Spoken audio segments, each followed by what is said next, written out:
बात है, क्या बात है।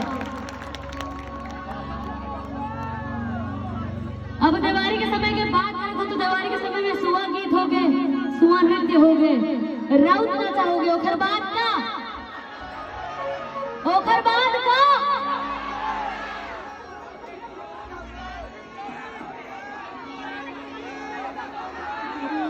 दिवाली के समय की बात करे थे, सब हो ही लाइन से, सब हो ही भाई।